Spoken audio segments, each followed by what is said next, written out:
What's up, everyone? Welcome to the video. We're here breaking down the Enjoy Illinois 300 at Gateway Worldwide Technology Raceway in Madison, Illinois, near St. Louis, Missouri. And I'm looking forward to it this weekend. I love short flat tracks. They're not the most exciting track out there. The racing actually usually isn't that great at all. But what that does mean is it's a bit more projectable for DFS purposes. So I'm always a fan of the boring races. It might not be fun to watch, but usually it's a bit better on your pockets.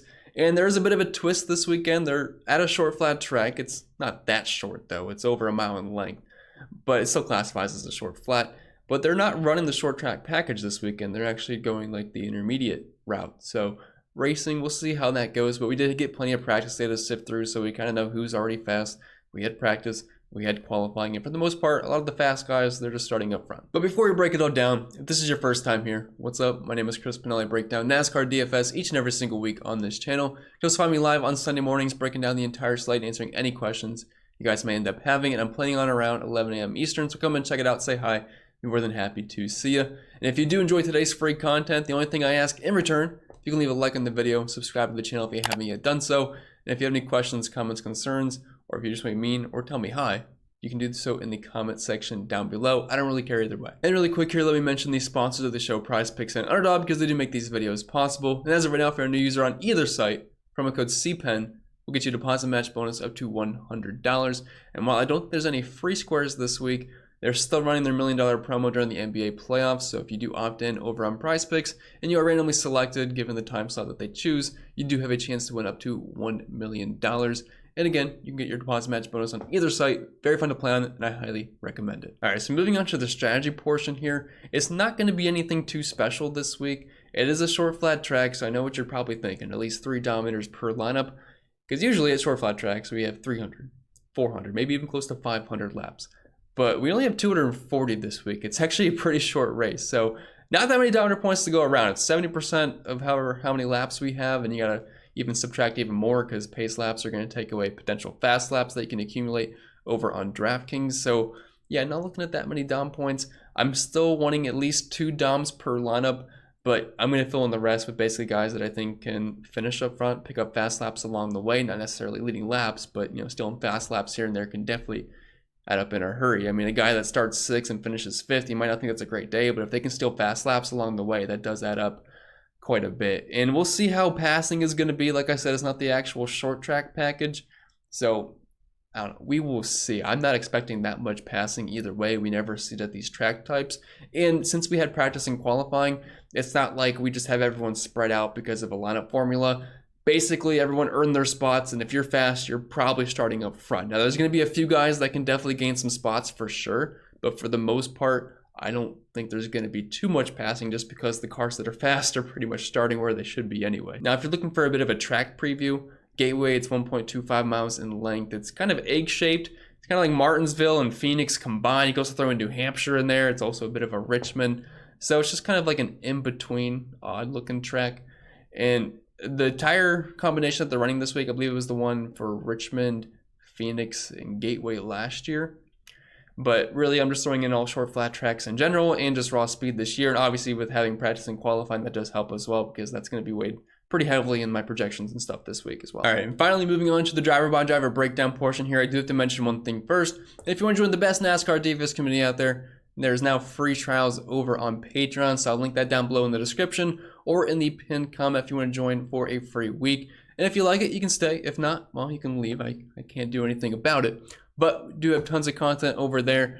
Projections for all sites, the prop tool, my Discord, which is running 24/7. Had a lot of people sign up last week, take advantage of it. Now I do apologize. I was super heavy on Kyle Larson and Ty Gibbs. They unfortunately wrecked at the end, so it wrecked a ton of my lineups, but that is the nature of the beast sometimes. But I got sim scores on there, the betting model, which I do post all my bets in Discord and in my article every single week. We're up about 14 units so far this year on everything, so it's been a good year so far. So hopefully we can keep the good times rolling and all the data you'd ever need. And I do cover other sports as well. So if you want to come in, check it out for a free week, I'd be happy to have you come aboard. So like I said, you can check that out in the description down below or in the pinned comment. All right, so let's kick it off here with the 5-figure range. And we have 6 drivers up top this weekend for a 240 lap race. So DraftKings got a bit trigger happy here. Guess they thought we had a ton of dominator points, but it's unfortunately not going to be the case for us. We'll start with the man Kyle Larson up top, who's no stranger being there. He's there just about every single week this season. $11,300 on DraftKings, $14K over on FanDuel. He's starting back in 22nd, just about mid-pack, and he opened up as the odds-on favorite to win this race, which these are old odds. DraftKings did not post any new odds, neither did any book yet, because I am posting this right after practice and qualifying, so we're going through this together for the first time, me looking at the entire field. They're definitely going to go up. I think the favorites are going to be Kyle Busch, Denny Hamlin, once they reopen, so we will see. I mean, once we get to those, like Denny Hamlin, his lap times were incredible in practice, so we'll go over all that. But speaking of Kyle Larson here, he broke some hearts last week. Obviously, he was kind of slow to start. Then he got himself up front, got himself in position to win. Then I never thought I'd say this, but I guess he ran out of talent and spun out, which it definitely sucked a lot. But anyway, just completely focusing on this week. Kyle Larson here basically had like a borderline top 10 car in practice. He was P2 in the 1 lap, P12 in the 5 lap. I was looking at the lap by lap data, and I believe he was right around 10th overall average on all his lap data. So I don't think he's going to suck, but is he going to be fast enough to get up front and dominate, which is basically what we're going to kind of need here at $11,300. So I don't know how much I'm going to have of Kyle Larson. I'm typically overweight on him just almost each and every single week. I'll have to see what ownership says. I'll have to see what my sims say the optimal rate's going to be, but I feel like he might be a bit overowned this week, which I don't typically say that. I'm usually all aboard the Kyle Larson train, but I'm just having a hard time seeing him dominate here. I realize that these track types this season, he's been killing it. I mean, the best green flag speed mark in just about each and every single category here, and obviously he's been the best car all season long. And if he didn't have issues every single week, he could have like 6-7 wins at this rate. So it's kind of scary to at least think I'm going to be underweight on Kyle Larson, but that's kind of my feeling as of right now. Again, I'll wait and see what the projections say. And don't look at the power rankings. Those are outdated right now. I have not yet ran my projections or anything like that. But yeah, it seems like this might be a scary underweight here. I mean, if you're looking at the numbers at Phoenix and Richmond this year, and then also Gateway last season, I mean, Kyle Larson's obviously been incredible. He's averaging the most fantasy points per race, the best driver rating, the most dominator points. Like, yeah, he's obviously been very good. Short flat tracks, really good in general as well. But for where he's starting at his price point and what we saw in the lap by lap data, I don't think Kyle Larson is going to have the best car in the field. Obviously, they're great at making adjustments, so that's the scary thing. I mean, you can't full fade the guy, but I do think I will take the underweight approach. William Byron, $11,000. He's starting in 7th. I do think he is more likely to dominate, and it seemed like he had a bit of a better car in practice. Obviously, going to have better pit stall selection. His crew is incredible, which I think we saw last week. Now, his crew was good, but that was mainly pit stall. I mean, Denny Hamlin said on his podcast that stall saves about 0.7 off each pit stop, which, I mean, the advantage he had was absolutely crazy. But it looks like he's got a strong car. He's been very good at the short flat tracks in general. But I don't know. I just don't know if they're going to get up front and dominate. Hendrick wasn't very good at this track last year. And, I mean, it might be the case again where they could run well, but at their price points, they got to get up front and dominate, which I'm just not really sure they're going to be able to do this weekend. So it might end up being an underweight approach on the Hendrick cars, which is scary because I never really do that. But I do think the guys below them might end up being better plays, and they are a little bit cheaper. So we'll have to see what the projections say, but that's my initial stance. Then we got my man C. Bell here at a massive price point on DraftKings at 10.7, but really cheap over on FanDuel at 11.5, and starting in 17th, he's going to project pretty well over there. So I could see Christopher Bell being one of the higher owned drivers over on FanDuel, but on DraftKings, he could be a lower owned tournament guy. The problem with him is that he just didn't really show me that much speed. Now, the second group in practice, which he was a part of, had much slower speeds overall, so maybe we can give him a bit of a pass there, but still wasn't that great in qualifying. And then P23 in the 1 lap, P23 in the 5 lap, and then P15 in the 10. I was hoping to see a little bit more from him. But again, he was in that slower group, and his teammate Truex, who was also in that second group, 25th in the 5, 18th in the 10, which you have to imagine these guys are going to be much faster during the race. So I'm going to give Bell a little bit of a pass there. And I did bet him earlier in the week at plus 1,100, show some decent value on that, which he's just so good at short flat tracks that at that number, I really couldn't pass it up, especially with some of the similarities this track does have with some others that he is pretty good at. And if you're looking at this 3-race sample size that I'm looking at for recent track history, because we only have 1 race here, so I don't think it makes sense to look at a 1-race sample size. 6.3 average finish, 6.6 on the running position, 3 top 10s. Hasn't been really much of a dominator, but if we're looking at these short flat tracks in general in the next-gen car, I mean, Bell's been killing it. I mean, 9.2 average finish, one of the best running positions, has 2 wins, 4 top 5s, 8 top 10s, which is tied for the most, tied with Joey Logano, and a decent chunk of dominator points. So I think Bell will be a solid play. On DraftKings, it'll be a little bit hard to get to at that price point, but on FanDuel, you can easily load up on him. So I do like Bell, even though practice wasn't that impressive for him. And yeah, I do think the Toyotas should be able to put out a good showing this weekend here at Gateway. And speaking of the Toyotas, we have a bit of a train here, the JGR group here besides Ty Gibbs. So Denny Hamlin and Martin Truex Jr. We'll start with Denny Hamlin, 10-5 on DraftKings, 12-5 over on FanDuel. He is starting in third. And once new lines open up, I assume he's going to be either the favorite or tied with Kyle Busch as the favorite. Busch on the pole, so we might get a little bit more love there. But when I was looking at the lap by lap data, I mean, Hamlin was just incredible. If you're looking at the practice numbers, I mean, his long run car was really good. He had just about like zero fall off. Like, it was far and away better than everybody else. Like, I was looking at like from first place to second place, he had like a 3/10 on the field in some of these lap intervals. Like, he was really, really good, which is going to pay off in the long run during this race. So he was 6th in the 1 lap, 3rd in the 5 lap, but he was flawless in the long run. Like I said, he had just about no fall off whatsoever. So that's something to certainly look at. So I assume he's going to be able to be a dominator at some point, be able to get up front. But for either way, he should be within the top 5 all day, picking up fast laps. But I do think he will get up front at some point.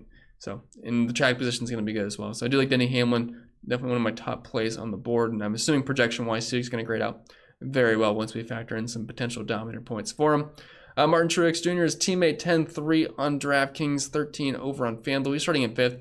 Pretty similar play to Denny Hamlin. Obviously didn't have quite the car in practice. Wasn't that slower group though, where the practice speeds overall were just a lot lower. So I'm not going to really hold that against Truex too much. And he was pretty good at Gateway last year. Did lead some laps at some point.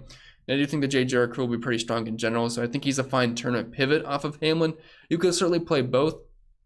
And like I said, like, Larson's a pretty similar play to Christopher Bell, but you're also getting a nice discount with Bell. And then with these other guys, I mean, you're just getting $1,000 off of Larson, almost $1,000 off of Byron, $1,000 off of Kyle Larson here. And with Dominator upside, it's just where I'm kind of a little bit more leaning going this route. Now, William Byron, I think I am going to like him more than Kyle Larson just because he's going to have the track position. His car looked a little bit better overall, but we'll see. Again, they're going to pop up in Sims still, but I feel like these Toyotas are going to be a little bit more heavy in my projections. Ryan Blaney, $10,100. You win a race and you get bumped all the way up into the 5-figure range. He was only like $8,400 last week, which I did not expect the Ford to dominate that race. I am not sure what happened. None of the other Fords were that great. I mean, Keselowski was good for a little bit. Kevin Harvick was good for a little bit. But for the most part, it was just the Ryan Blaney show. And I don't know where it came from. But, I mean, those are some of the things that can happen without practicing qualifying. Someone just nails the setup and, well, Ryan Blaney did it. Which, shout out to Ryan Blaney. I'm a big Blaney fan. Just, it hurts a little bit when you don't have much of him for DFS purposes. But his long-run car looked pretty decent. He was in that second group, which was a bit slower. So keep in mind when you're looking at practice times. But 16th in the 5, 9th in the 10, 6th in the 15th. Like, he should be a solid car. He did finish, I believe it was 3rd here last year. First was Joey Logano, 2nd Kyle Busch, and then 3rd Ryan Blaney. And that's after he took a spin and had some issues. But he had a really fast car. And Fords are typically better at these short, flat tracks. So he's definitely a tournament play. But I have one major concern with Ryan Blaney this week, and it's that he failed tech twice. So he lost pit stall selection, and Ryan Blaney always has troubles on pit road anyway. So losing pit stall selection here at $10,100, starting in 2nd, I have a hard time seeing him maintain spots on pit road. He has trouble with that anyway. Even if he had the first stall, he typically just has some issues. So now having a bad pit stall selection, that is just going to be a bit rough. So I'm probably not going to have much Ryan Blaney because of that, because that's just going to be really annoying all day. I mean, pits are going to suck because even if he works his way through the front, I mean, he can easily lose that lead, or if he comes in 2nd, comes out 6th, it's just going to be really annoying all day, especially for a guy that's over $10,000. Dropping down to the 9K range, we have Kyle Busch, $9,800. He's starting in 1st. So Busch has been terrible at the short flat tracks this year.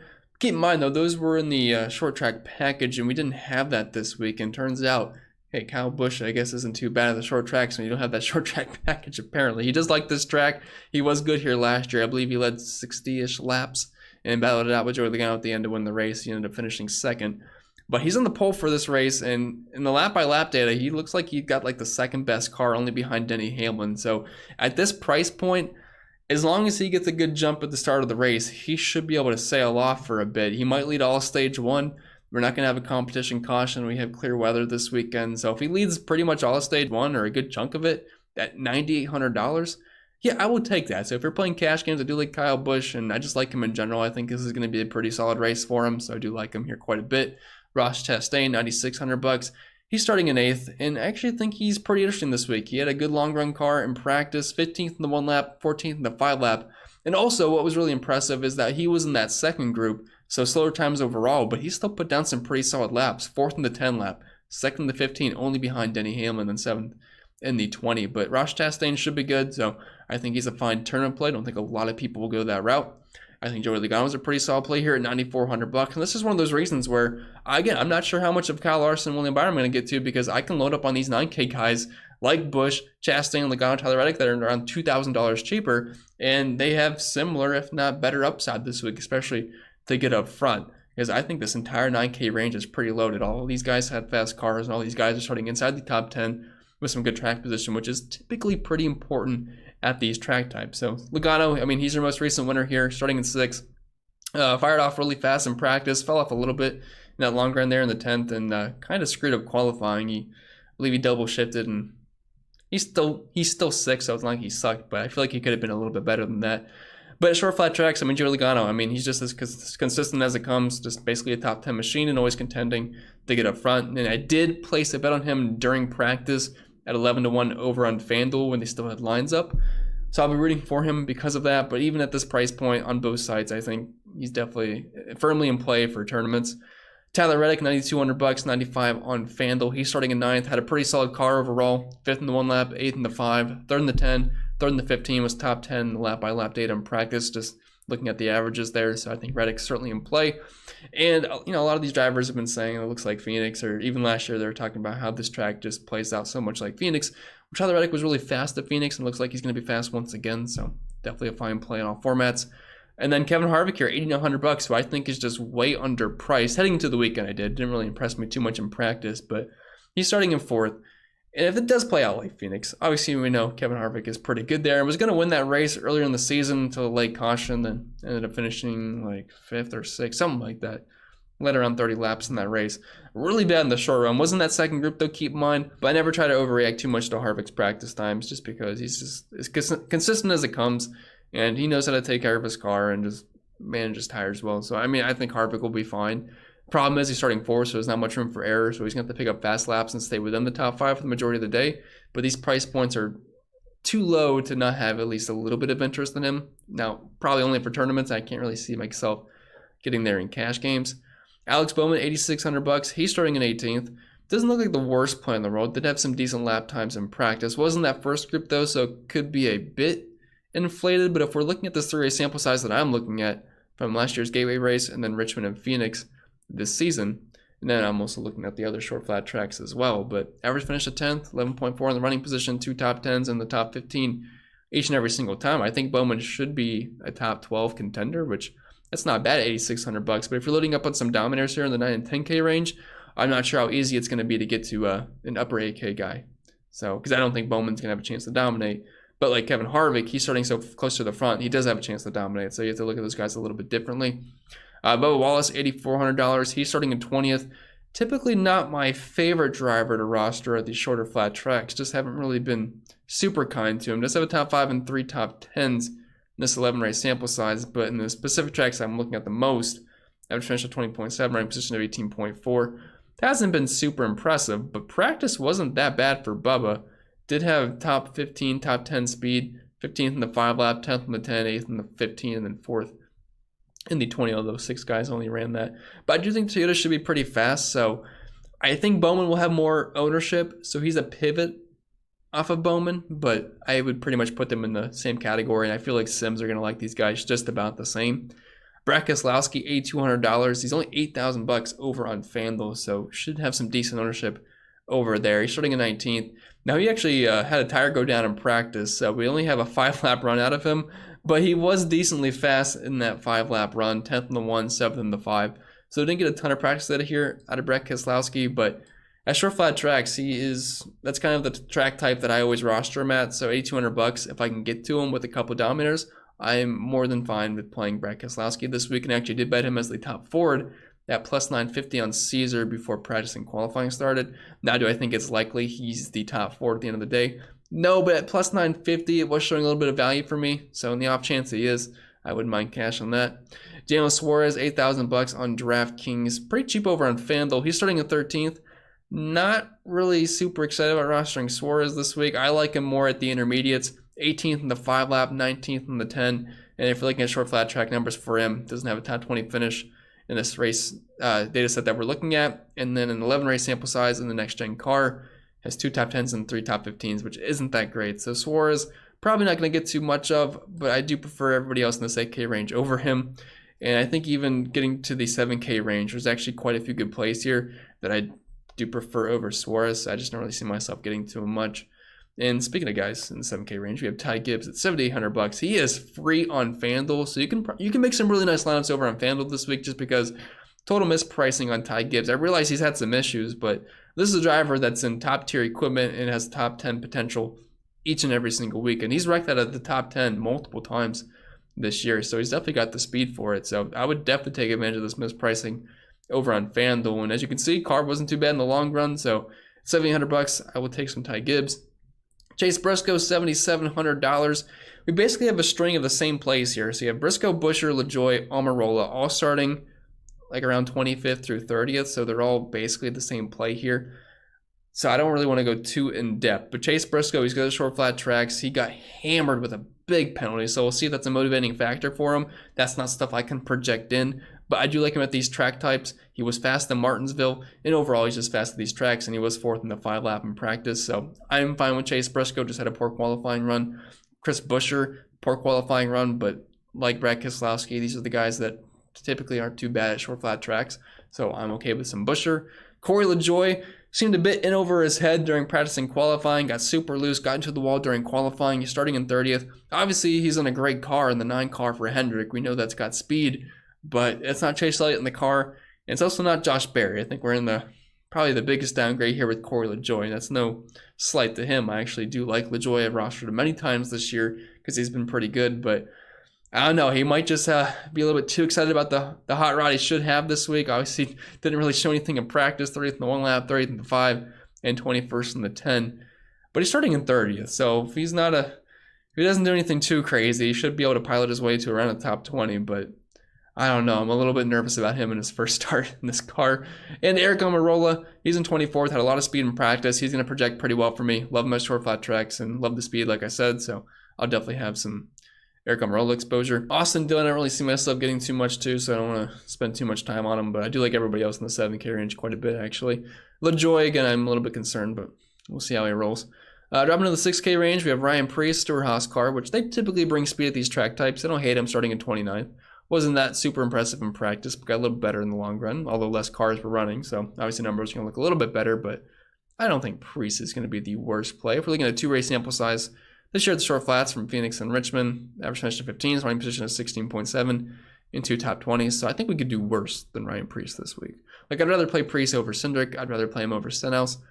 Probably rather play him over Erik Jones, although Erik Jones, the lap by lap data, we didn't get too much out of him. I mean, we only have a 5-lap run, so I mean, obviously Preece ran a lot more laps, but Jones didn't look too bad, just obviously a poor qualifying run. But Jones and Preece are definitely the 2 top projection plays in this range. And then Dinger, I believe this was the race last year. We had to start the race by going down pit road, and then he still ended up finishing 10th, which I don't think this is a bad track type for him. And he opened up with some pretty crazy odds, 30-1, which, I mean, that's the best we've seen since Chase Briscoe, all the way up in nearly the 8K range. And that's similar to guys like Brad Keselowski and Bubba Wallace. So I thought that was a bit of an overpricing for sure. But starting at 11th, if he can hold his track position, I mean, it's definitely a pivot off of Jones, definitely a pivot off of Preece. We're going to have much higher ownership.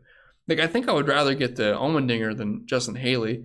I'll see what the ownership says on that, but it's definitely a pivot option there. But I think Michael McDowell might be the guy a lot of people get to in this 5K range. I know he's kind of starting high up there for these guys in this range, and people like to chase place differential, but he was really good in practice, and I actually grabbed him on FanDuel when the odds were still up. He was plus 1,100 for a top 10. Now, do I think Michael McDowell is going to finish in the top 10? No, I don't. But at plus 1,100 with the speed that he saw, once those lines open back up, I feel like I got some pretty decent value on that. I was hoping to see a little bit better of a qualifying run there, but 4th in the 1 lap, 2nd in the 5, and 2nd in the 10. I wasn't that first group, so the practice times were a bit elevated for them. But I don't think that's a bad spot here starting in 21st. Even for DFS purposes, average finish at 12.3 in this data set that we're looking at, 14.7 in the running position, in the top 20 every single time, and 2 top 15s as well. So Michael McDowell, even though he's starting a little bit far up, I mean, I think he's a pretty solid play with the speed that we saw. Todd Gilliland's back in that front row car. Zane Smith had a really good day last week at Charlotte with it, starting in 28th. I think you got to have some interest there. Had top 20 speeds across the board in practice. Carson Hocevar coming up from the Truck Series. He'll be in the Corey LaJoie machine this week in the 7 car since he's filling in for Chase Elliott. And didn't have bad speeds. He wasn't that quicker group, but I mean, Hocevar is a talented driver. He's only 20 years old though, so there could be mistakes made along the way. But it's a shorter race, so he doesn't have too much time to make too many mistakes, so that could work in his favor. But I'm okay with Hocevar, but I do prefer McDowell and Todd Gilliland a little bit more. Harrison Burton, he still sucks. He's starting in 14th. I can't see myself playing there. I'll probably have to fade once again. Noah Gragson, he is terrible. And then the 4K range, we have Yaley, Dillon, Golding, McLeod. Yaley actually projected decently well last week for me, and he ended up running pretty well. He's starting dead last, so if you need a flyer, he can only move up, and he's better than these other junkers down here. So I don't hate Yaley, but I'm also probably just not going to play him. But with that being said, guys, that's all I have for you this week. So I hope you did enjoy, and if you did, make sure you leave a like down below. Subscribe to the channel if you haven't yet done so. And don't forget, you can get a free week over on Patreon. So if you like the free content over on YouTube, I think you like the extra stuff over on the Patreon as well. But I wish you all the best of luck this weekend. If you have any questions, comments, concerns, leave them down below. I'll see you all tomorrow for the live stream around 11 a.m. Eastern. And I wish you all the best of luck, and I'll see you all next time.